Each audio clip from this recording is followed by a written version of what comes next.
नयन सुलगिनी ज्योति ब्रह्म गोदावरी मिलगी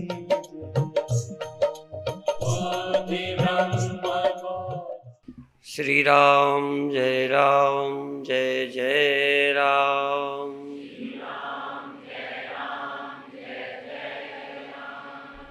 श्री राम जय जय राम।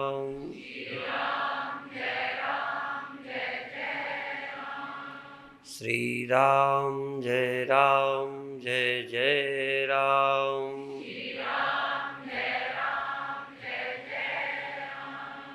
सच्चिदानंद भगवान की, सनातन धर्म की।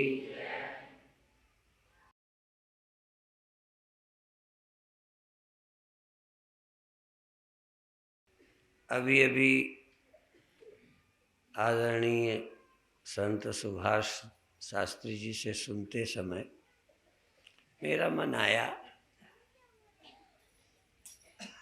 कि मैं पूछूं कि चोर को चोरी करने की सुविधा कोई प्रदान करता है?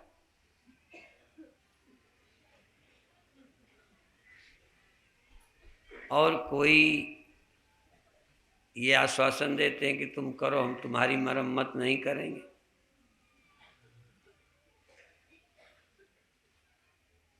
और उसे कोई छुट्टी देता है कि दिन में जाओ।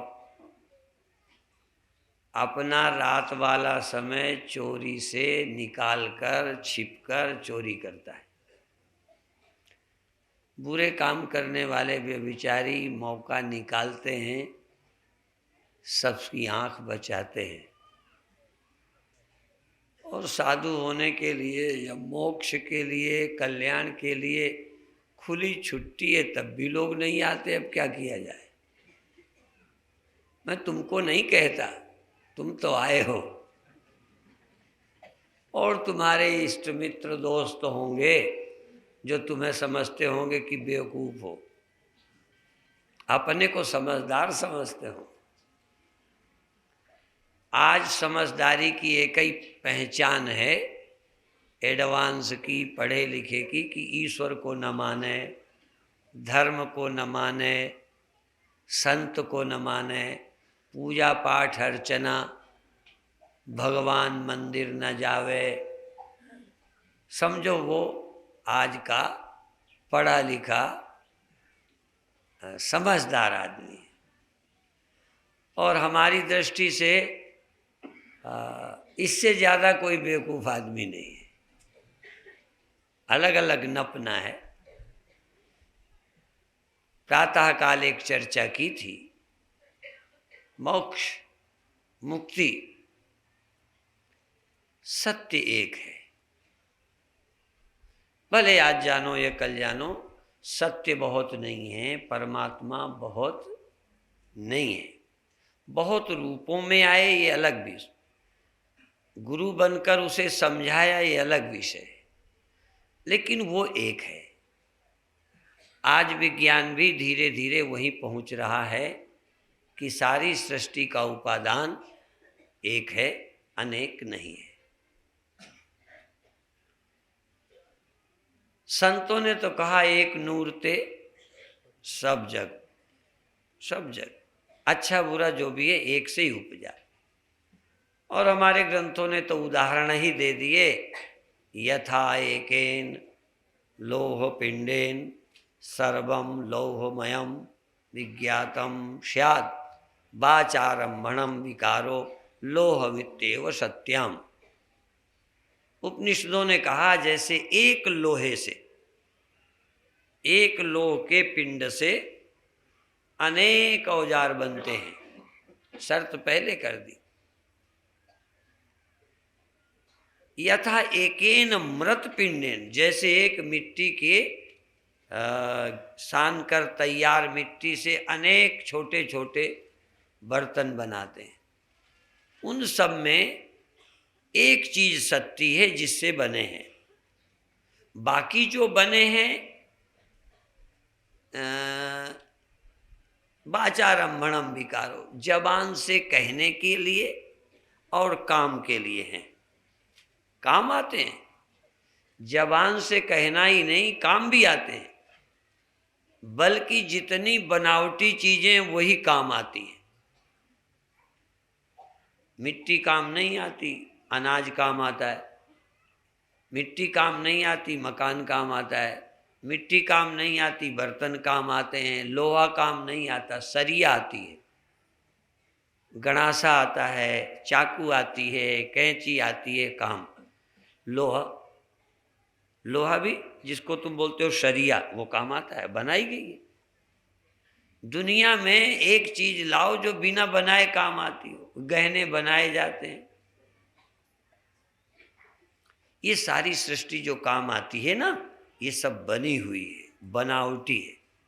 असली तो कभी काम आता ही नहीं। असली काम का नहीं है, असली मोक्ष का है, काम का नहीं है।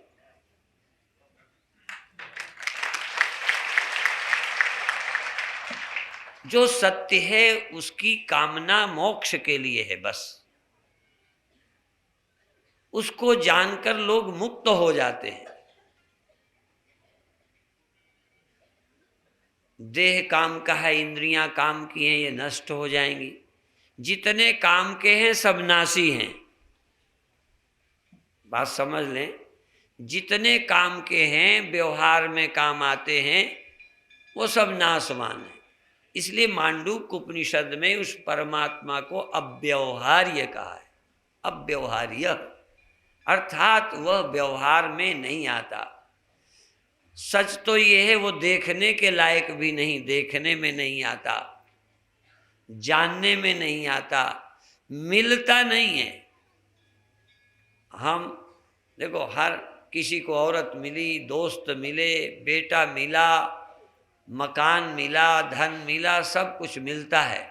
भगवान ही एक ऐसा है जो मिलता नहीं। वो पहले से मिला है, सिर्फ पता चलता है। मिले मिलाए का पता चलता है, मिलता नहीं। और इसीलिए एक बार मिले मिलाए का पता चल गया तो बिछुड़ने का, हाँ, बिछुड़ने की भी समस्या ही नहीं है, बिछुड़ ही नहीं सकता। दुनिया में कोई चीज मिली बिना बिछुड़े रह नहीं सकती। पति पत्नी बच्चे तो बिछुड़ेंगे ही। ये देह है, जिस बकरे को पाल रहे हो ना, बकरे को लोग खूब चराते हैं, खिलाते हैं, तगड़ा करते हैं, महंगा बेचते हैं। किस लिए बिकता है? हाँ, कटने के लिए। इस बकरे को चराओ, ये बलि का बकरा एक दिन काल के गाल में जाएगा ही जाएगा, ये बच नहीं सकता। ये नहीं कि कमजोर बकरे कटेंगे, कई बार तो कमजोर जरा देर में। ये जो ज्यादा मोटे हो गए उनका हार्ट फेल जल्दी ही होता है। पहले हम समझते थे आहा, पतले लोग देखा वो मर नहीं रहे, जरा देर में मरते हैं। चमड़ी सूख गई, हड्डियां पतली हो गई, और जिनको देख के लगता है कितना स्वस्थ है। आपको मालूम, हमारी एक शिष्या काफी तगड़ी थी, चली गई। और एक हमारे महात्मा ब्रह्मदेव, जाने ब्रह्म के नाम से ही जल्दी गए, वो ब्रह्म चेतना, वो ब्रह्मदेव, वो भी तगड़े तगड़े थे, चले गए। जिनको देखकर लगता है कोई रोग नहीं है, उनको पता नहीं भीतर कौन सा घुन लग जाता है। लकड़ी ऊपर से ठीक, भीतर भीतर दीमक खा जाती है। खैर, फिर पतले वालों का भी नंबर तो आता ही है, बचते तो वो भी नहीं।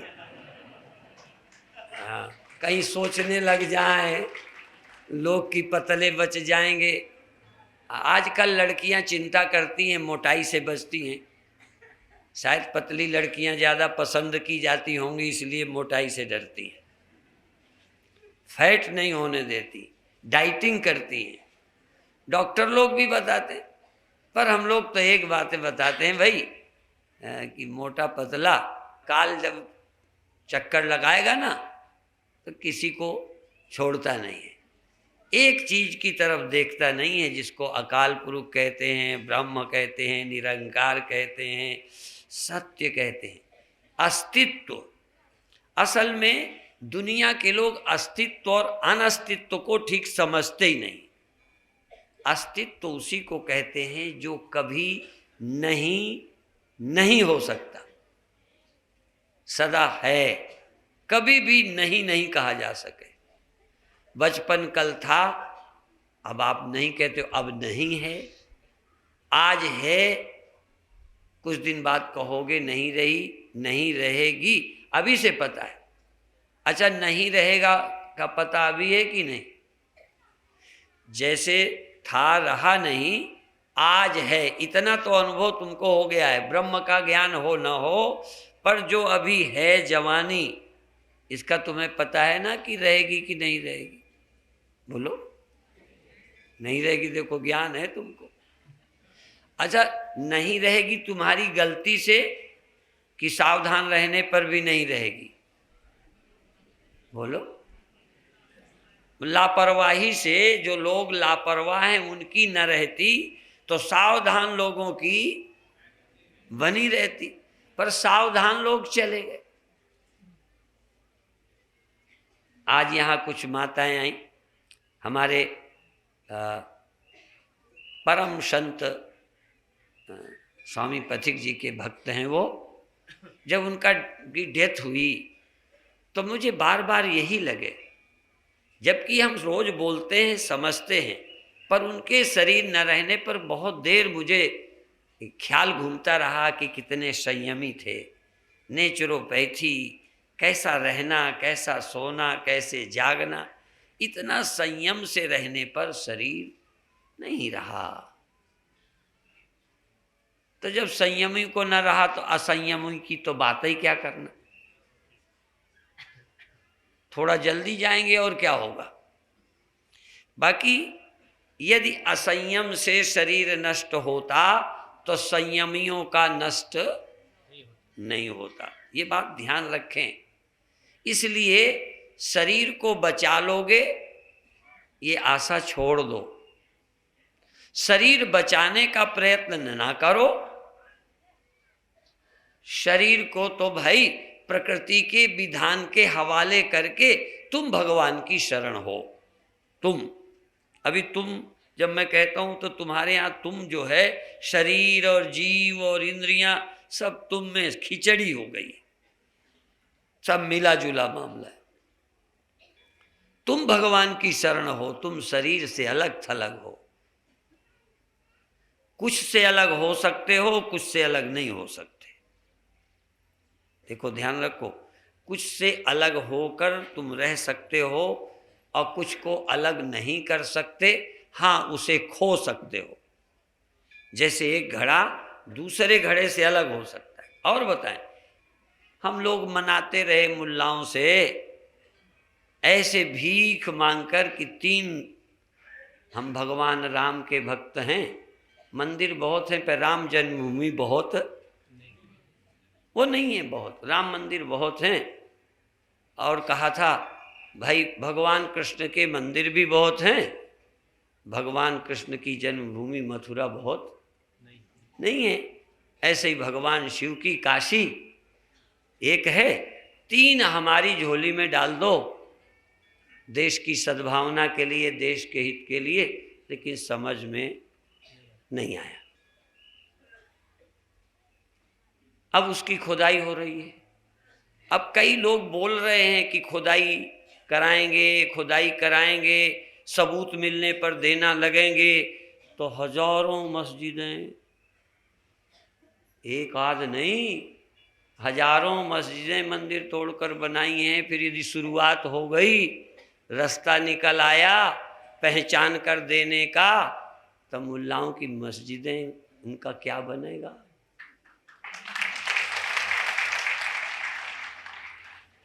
आज सोचना पड़ेगा। हम मनाते रहे, समझ नहीं आया। पत्रकारों ने पूछा आप खुदाई के पक्ष में हैं? हमने कहा हम विरोध में तो नहीं हैं, पर हम चाहते थे खुदाई के बिना यदि मुसलमान आज भी आज भी अभी अभी बोल के आया कि यदि दे दें तो हमें लगेगा मुसलमानों के हृदय में हिंदू के लिए थोड़ी जगह है, एक सद्भावना बनेगी। इसलिए हम नहीं चाहते थे जांच से मिले, क्योंकि जांच से मिलने के बाद हमारा भी मनोबल बढ़ जाएगा, फिर हम और मांगते चले जाएंगे, क्योंकि तुमने हमारे साथ कोई रियायत नहीं की, फिर हम तुम्हारे साथ क्यों करेंगे। बात समझ गए? इसलिए हम चाहते थे कि तुम भी मनुष्यता बरतो कि भाई हिंदुओं का मुख्य तीर्थ है, ये मुख्य इनके आराध्य हैं, तुम नहीं मानते ना मानो, तुम्हारे मानने के हम तो मानते हैं। भाई हम किसी को, हमारे पिता हैं तो हमारे पिता को गाली ना दो, जरूरी नहीं है कि तुम मानो। आर्य समाज मूर्ति पूजक नहीं है, लेकिन उन्हें भी ये लगता है कि भाई ये मिलना चाहिए।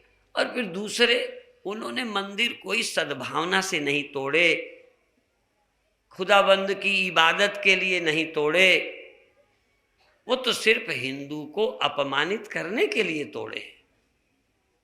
उनका कोई प्रयोजन नहीं, कोई इबादत, कोई पूजा। और मैंने तो ये सुना है कि कुरान के हिसाब से गैर कानूनी अवैध बनाई गई मस्जिदें इबादत के काबिल नहीं होती, और उनकी इबादत खुदाबंद करीम स्वीकार नहीं करते। फिर क्यों भड़बड़ मचाएं? तो कोई खुदाबंद करीम के भगत थोड़ा है ये, बुरा नहीं मानो। बहुत कम दुनिया में लोग भगवान के भगत हैं। ये कोई भगवान के, ईश्वर के, खुदा के उपासक नहीं है, असल में सिर्फ राजनैतिक षड्यंत्र है। धर्म का और राजनीति का बड़ा फर्क है। और आप लोग देखो, इतने आए हो धर्म के प्रवचन में, तुम धर्मात्मा हो मुझे मालूम है,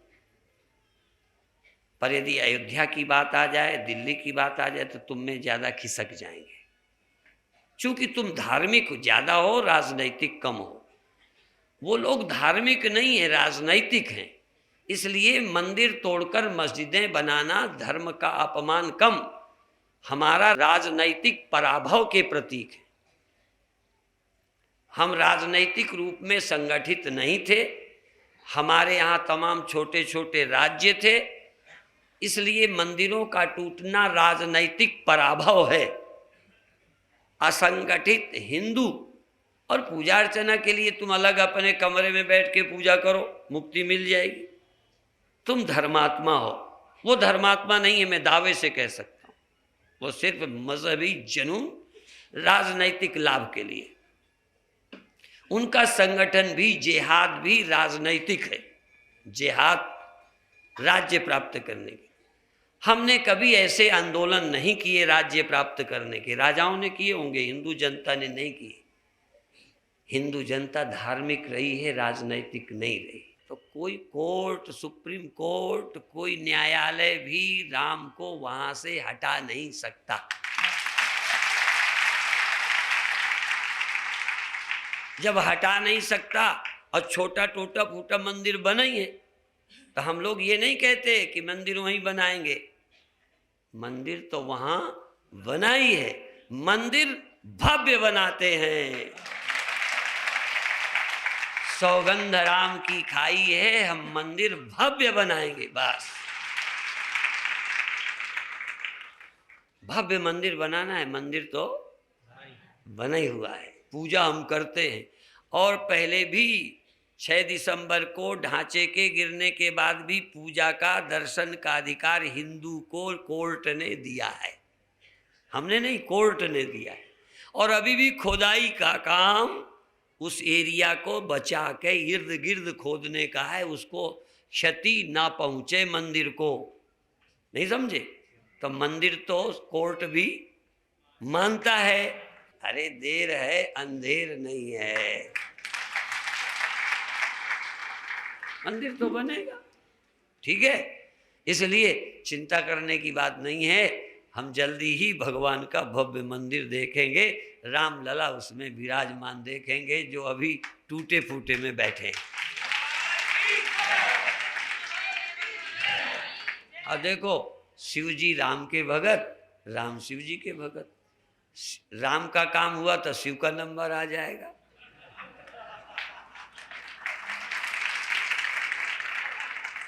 हाँ, क्योंकि उसके लिए सबूत भी नहीं चाहिए, दीवार मटेरियल से बनाई गई वो भी नहीं कि ईंटें तोड़ के लगाई, वो तो पूरी की पूरी दीवार है। उसको तो हम कोर्ट को कहेंगे एक को तुमने जांच करके खुदा के देखा, इसको आंखों से देख के दे दो। बात समझ में है? तो अब तो हिंदू का युग प्रारंभ होने वाला है और विश्व को हिंदू की जरूरत है, विश्व को, शिया सुन्नियों को भी आज नहीं कल हिंदू की आस्था की जरूरत पड़ेगी। हम ही लोग ऐसे हैं जो किसी की मस्जिद नहीं तोड़ते।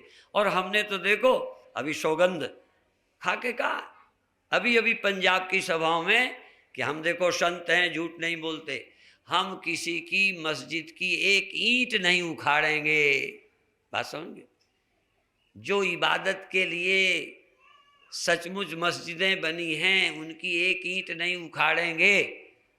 और यदि ये सद्भावना से नहीं देते तो इनकी अपनी तोड़कर बनाई एक भी मस्जिद की ईंट नहीं छोड़ेंगे।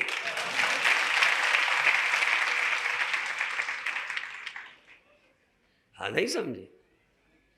हाँ, तो बस बात तो इतनी, अपने विषय पर आ जाओ कि ये जो नाशवान संसार है ना, अविनाशी तो हो नहीं सकता, ये किसी तरह भी अविनाशी हो नहीं सकता, न लौकिक उपायों से, न अलौकिक उपायों से, न विज्ञान से, न जादू टोनों से शरीर अविनाशी नहीं हो सकता। और जागना सोना ये भी गुणों की अवस्था है, अंतःकरण की, सत्वगुण रजोगुण तमोगुण। इसलिए नींद आती है, ये जागने सोने की प्रक्रिया साधु भी समाप्त नहीं कर पाते, थोड़ा टाइम लंबा कर लेते हैं। संसारी लोग ज़्यादा देर सोते हैं, संत थोड़ा कम देर सोते हैं, पर सोते हैं। हम लोग कई ज़्यादा खाते हैं, जैनी कम खाते हैं, ज़्यादा उपवास करते हैं। हम लोग भी करते हैं पर हमसे ज़्यादा भी खाने वाले हैं। परंतु खाना जैनियों को भी पड़ता है। हम जरा तल तुल के खाते हैं, मन का खाते हैं, वो जो भिक्षा में मिल जाता है उसे खा के गुजारा करते हैं। वो कम वस्तुओं का इस्तेमाल करते हैं, अधिक कपड़े नहीं, अधिक सुविधा नहीं, भिक्षा लेके खाते हैं। ये बहुत अच्छी बात है, सम्माननीय है, आदर्श है। परंतु इससे होगा क्या? जागृत अवस्था लंबी हो जाएगी। कुंभकर्ण की नींद लंबी थी, 6 महीने सोता था, फिर 6 महीने जागता था। तो दोनों तो रिकॉर्ड हैं। अपन लोग रोज सोते रोज जगते, वो 6 महीने सोता था, 6 महीने जागता था, है तो बराबर ही का मामला। क्या हुआ? कोई कहे हम एक दिन गैप से खाते हैं, खाते तो तुमसे दुगुना है, तो गैप का क्या फायदा, दूसरे दिन रगड़ दिया। तो 6 महीने सोता, फिर 6 महीने जागता। हाँ, 6 महीने सोता और 1 दिन जागता, फिर 6 महीने सोता 1 दिन जागता, तब तो ये होता भाई ज्यादा तमोगुणी है और ज्यादा कुछ नहीं। पर एक आदमी रोज जग के सो लेता है, रोज काम करता है, 6 महीने सोता, 6 महीने जगता। तो देखो, नींद भी किसी के बस की चीज नहीं है। शरीर भी परिवर्तनशील है। अपरिवर्तनशील और अविनाशी क्या है? विषय था अस्तित्व। अस्तित्व, इसकी व्याख्या, अस्तित्व किसे कहते हैं? जो है, खुद है। देखो, ये मेरे हाथ में घड़ी है, कितने बार समझाता हूं लोगों को समझ आ जाए। ये घड़ी है, एक शीशा लगा दूं, या एक मंदिर में प्रतिमा है, 2 शीशा लगा दें तो बहुत प्रतिमाएं हो जाती हैं। देखा होगा आजकल तो मंदिर बहुत प्रतिमाएं हो गई। अच्छा शीशा हटा दें तो कितनी रह गई? तो ये बहुत क्या थी? बहुत दिखती थी कि थी? तो दिखने से क्या मतलब? दिखने से है मान लेवे तो पागल है, कम अकल है। दिखने मात्र से उनको है कहे, कसौटी करो, है तो शीशा हटाओ। ऐसे ही मैं कहता शीशा लगाया, एक शीशा तो एक घड़ी उधर हो गई, और मैं कहता हूं कि वो वाली घड़ी तुम फ्री ले जाओ। अच्छा शीशा हटाया तो मर गई क्या? बोलो कि मर गई, होती तो मर जाती। जब है ही नहीं, दिखती है, तो मर क्या गई? जो है ही नहीं, सिर्फ दिखता है, आहा, अस्तित्व तो एक है जो तुम्हें दिखता ही नहीं, और जो दिखता है इसका अस्तित्व नहीं है, तो मर क्या जाएगा? ना सतो विद्यते भावो ना भावो विद्यते सतः उभयोरपि दृष्टोन्तः त्वनयो तत्वदर्शी भी। तत्वदर्शियों ने देखा है क्या और क्या है, क्या है क्या है लगता है लगना और है में फर्क है। देखो बहुत बार बता दिया है, कई बार लोगों को लगेगा ये सुन चुके हैं। सुन चुके हो पर समझ तो नहीं चुके। ये सुन लेना अलग है, जब तक तुम समझ नहीं लोगे तो हमें समझाना पड़ेगा। ये है कि नहीं है? क्या है ये? कपड़ा। अब देखो ये क्या है? अच्छा कितनी है? ओ दो, ए तीन माने बहुत, बस, क्योंकि इतना झंझट कौन करे। एक है कपड़ा, है कि नहीं? और गांठें कितनी? तीन है। 3,000 हैं, 3 लाख, 3 करोड़, अनेक हैं। हिंदी में एक वचन और बहुवचन होता है, संस्कृत में 3 वचन होते हैं, एक वचन, द्विवचन, बहुवचन। तो ये अनेक हैं। अच्छा तुमने साफी को भी है कहा और गांठों को भी, बोलो, है कहा कि नहीं कहा? झूठ नहीं बोलो। अच्छा यह तो कहो नहीं। देखो तुम नहीं भी नहीं कह सकते। क्यों नहीं कह सकते? ये गांठ बनी रहने दो, गांठ है, ये गांठ बनी रहने दो। इसमें कहूं मैं तुम 10 किलो या 5 किलो सेव बांध के ले आओ, बांध पाओगे? नहीं। इसका मतलब गांठ कुछ तो है, कुछ तो करती है, बाधा तो डालती है। हाँ देखो गांठ है, तुम नहीं कह सकते। अच्छा और कितनी है अभी? 3 है। अब देखो तुमसे ही कहलवाऊंगा, अब क्या हो गया? 2 रह गई। और अब अच्छा एक रह गई गांठ और कपड़ा। अच्छा अब दोनों एक एक हैं। देखो अभी तक तो गांठें अनेक थी, कपड़ा एक था, अब कपड़ा भी एक, गांठ भी एक, इसलिए दोनों एक बराबर हैं। दोनों एक बराबर सत्य हैं। अच्छा ये बताओ, जब हमने खोला तो गांठ ही क्यों गई, कपड़ा क्यों नहीं चला गया? अरे भाई देखो, जब गांठ गई तो कपड़ा भी मर जाता। जो असल में है वो नहीं गया, जो है में दिखता था वो चला गया।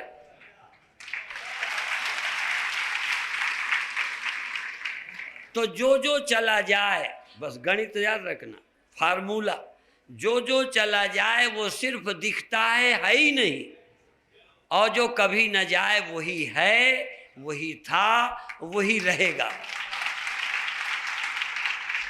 इसलिए हमने प्रातः कहा था राम नाम और सब झूठ है। पर तुम लोग क्या कहते हो? ये सब सत्य है, राम राम गप है।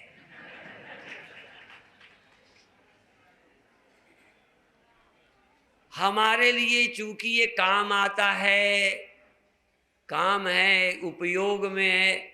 अच्छा ये बताओ, झूठ नहीं कहो, तुम्हारी शादी का समय हो और तुम्हें उस समय भी और बाद में भी न गहना बनाने देंगे न गहना बना के पहनने देंगे।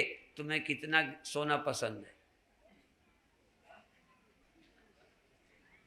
आगे की भी शर्त है, बहन बनाने नहीं देंगे तो हाँ वो कहते हैं और भी बेचने भी न देंगे।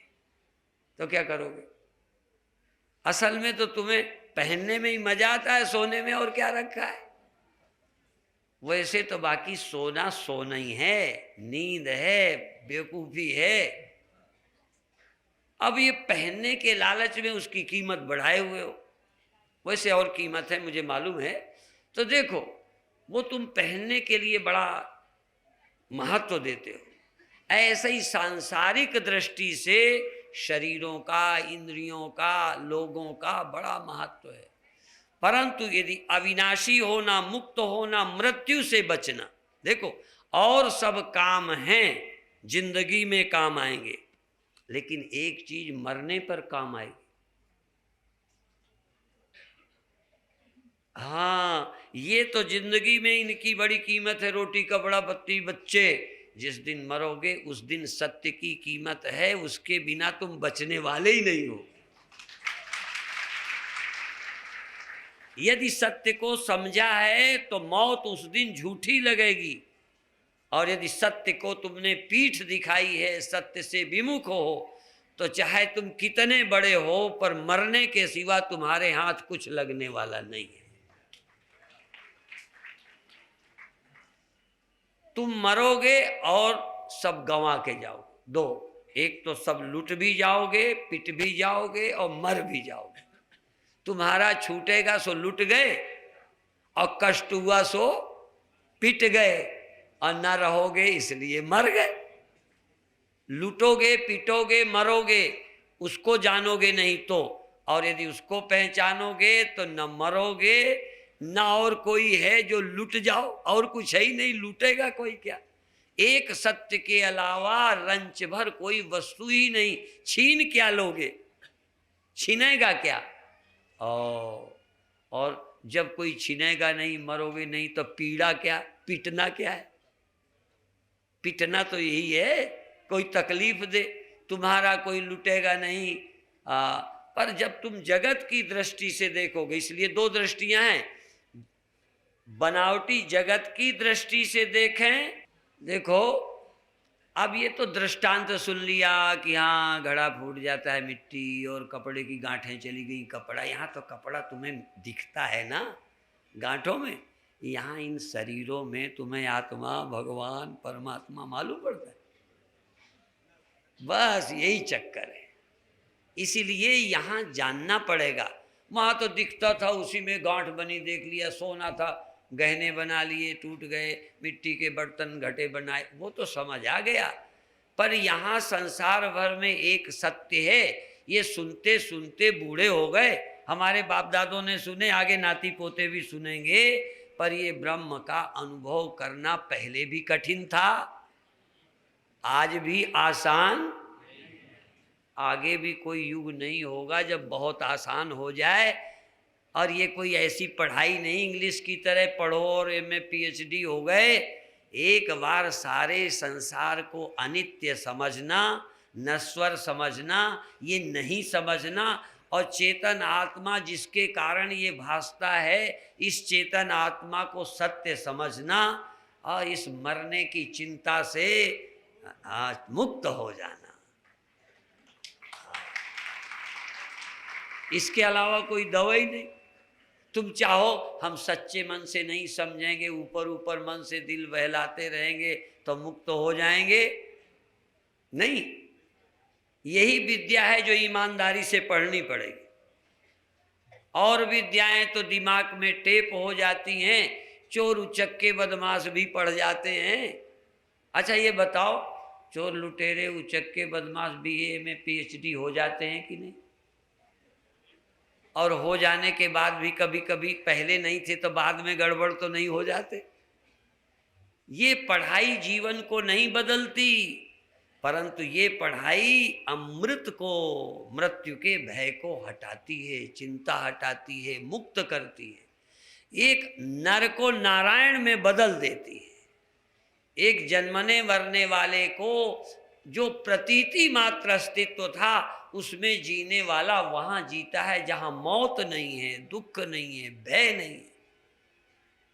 इतना बड़ा संसार को खा जाने की हिम्मत, इतने बड़े जगत को नहीं जैसा कर देने की हिम्मत है आत्मबोध में। जैसे कितना बड़ा स्वप्न में हवा था, नींद खुली कुछ भी नहीं। रात को कई बार बड़ी बड़ी समस्याएं स्वप्न में आ जाती, नींद खुलती जैसे कुछ है ही नहीं। ऐसे ही इतनी बड़ी समस्या जिससे दुनिया पहले जूझती रही, आज भी जूझती है, आगे भी जूझेगी। कितना विज्ञान बढ़ जाए, जन्म मरण वियोग की चिंता थी, है, आगे वालों को भी विज्ञान चाहे सूर्य को नज़दीक ला दे, चाहे तुम्हें चंद्रमा में पहुंचा दे, चाहे तुम्हें जहाँ कहो तहाँ पहुंचा दे और खाने पीने की बढ़िया व्यवस्था कर दे और तुम्हें रोटी भी मशीन बना दे, खेती भी मशीन से हो जाए, कंप्यूटर से सब कुछ हो जाए, पर मरने जीने वाली समस्या का समाधान किसी विज्ञान के पास नहीं है। इसका समाधान पहले भी राम थे, आज भी राम ही हैं, आगे भी राम ही समस्या का समाधान होंगे। हमने कल परसों प्रवचन में भी कहा, अटल तुम जिनका भरोसा करते हो वो भरोसे के नहीं हैं। न जीवन में भरोसे के काम के हैं, न बाद में तुम्हारा भरोसा मजबूत रहेगा। तुम भरोसा करो एक राम से, नाता एक राम जी से, दूजो नाता तोड़ दे। आज नहीं कल, अब जिनसे नाता जोड़ रहे हो वो तो तुम्हें छोड़ ही देंगे धार में। इंडिये पिंडिये क्या है वो, कौन वाले हैं पता नहीं। हाँ, वो तुम्हारा साथ नहीं देंगे। हाँ, उसका भरोसा करो जो हर संकट में साथ देता है। आज कल भी हमने कहा था, आज फिर दोहराते हैं, हम भी जब बाहर की दुनिया में थोड़ा भय चिंता आती है तो उसकी याद करते हैं। बस याद करते ही, याद आते ही घड़े को याद आ जाए मिट्टी, घड़ा कुछ नहीं, क्या भय क्या चिंता, गया वो स्वप्न। जैसे जगते ही स्वप्न जाता है ना, ऐसे ही सत्य का विचार करते सृष्टि चली जाती है। सृष्टि स्वप्न की तरह है, परमात्मा सत्य है। कहीं भी विचार करो सत्य का, अधिष्ठान का, उपादान का, तो अध्यस्त वस्तु स्वप्न। उस तरह का स्वप्न नहीं कि एक झटके में नींद खुली बात बन गई। वो स्वप्न नींद खुलने से चला जाता है, इस दुनिया में आते हो। पर इतनी बड़ी दुनिया स्वप्न है, इतनी बड़ी दुनिया अध्यस्त है, कैसे लगेगा? फिर वही हजारों मिट्टी के बर्तन, उनमें सत्य कितने? मृत्यु के तेव सत्यम, केवल मिट्टी सत्य है सब बर्तनों में। अच्छा, 100 घड़े हों तो कितने झूठे होते हैं? 90। हाँ, अच्छा, फिर 10 सच्चे होते हैं। हाँ, अच्छा, 1000 होते तो उसमें 1000 में तो 100 सच्चे नहीं होते। जो भी बनावटी है एक समान झूठे, एक समान, और सत्य सब में एक समान। अच्छा, कमजोर घड़े में, पुराने घड़े में, रद्दी घड़े में, छोटे घड़े में मिट्टी नहीं होती, बड़े वाले में होती है। अमीरों में भगवान रहता है, गरीबों में नहीं। अब मोटों में रहता है, पतलों में नहीं। हाँ, लंबे वालों में रहता है, पढ़े लिखों में रहता है। घड़ा चाहे मजबूत हो, छोटा हो, बड़ा हो, घड़ा हो, सत्य उसमें एक है। और उसी सत्य को देखो, बड़ा बड़े के बल पर सुखी नहीं हो सकता। बड़प्पन चाहे वो छोटा है, जैसा छोटा मरेगा वो ऐसे ही। अरे इतना सत्य दुनिया में किसी ने नहीं कहा। हम इतने देवताओं के मानने वाले, और जब बोलते हैं तो इतना सच बोलते हैं। कहते हैं ब्रह्मा विष्णु महेश भी उपजहि जासु अंश ते नाना, शंभु बिरंच विष्णु भगवान। ये ब्रह्मा विष्णु महेश पैदा होते हैं और समाप्त होते हैं। एक है जो समाप्त नहीं होता। कौन? उसका क्या नाम है? उसका नाम तो ज्यादा अच्छा है, सत्य, सत्यनारायण। वैसे तो रामायण में राम के अर्थ में यहाँ कहा है, उपजहि जासु वंश ते नाना शंभु विरंच विष्णु भगवाना, जिससे ब्रह्मा विष्णु पैदा होते हैं, वहाँ राम कहा है, राम से। ये लिखने वाले इतने कलाकार होते हैं, यहाँ राम को कह दिया पैदा होते, उधर कहेंगे विष्णु के अवतार राम है, इधर विष्णु राम से पैदा होते हैं। ये हमारे ग्रंथों की आलोचना करना तो छोड़ो, हमारे ग्रंथों की गहराई को तुम समझ ही के दिखा दो, बड़े हो तो। कितना पेचीदा ढंग से लिखा है कि कई तो उलझ के मर गए। हाँ, इतना पेचीदा ढंग है लिखने का। यन माया वसवर्ति विश्वमखिलम, जिसकी माया से सारा संसार, हम तुम ये वो सब यही देख रहे हैं, ब्रह्म नहीं दिख रहा। यन माया, जिसकी माया से बस होकर हम पैदा हुए हैं, मर जाएंगे, ये मेरा है, मैं लुट जाऊंगा, यही सब देख रहे हैं। और यही नहीं, यन माया वसवर्ति विश्वमखिलम ब्रह्मादि देवासुरा, ब्रह्मादि भी रचने में लगे पड़े। बस इतना ही। ब्रह्मा और आदि का मतलब विष्णु भी, शंकर भी। यन माया वसवर्ति विश्वमखिलम ब्रह्मादि देवासुरा यत् सत्वाद मृषैव भाति सकलम रज्जौ यथा हेर्भ्रमा, जिसकी यत् सत्वाद मृषैव भाति, जो मैं बोलता हूँ उसके लिए मंत्र है। क्योंकि हो सकता है तुम कहो स्वामी जी तो अपने उदाहरणों से बोलते हैं, मैं व्यास गद्दी में बैठकर बोलता हूँ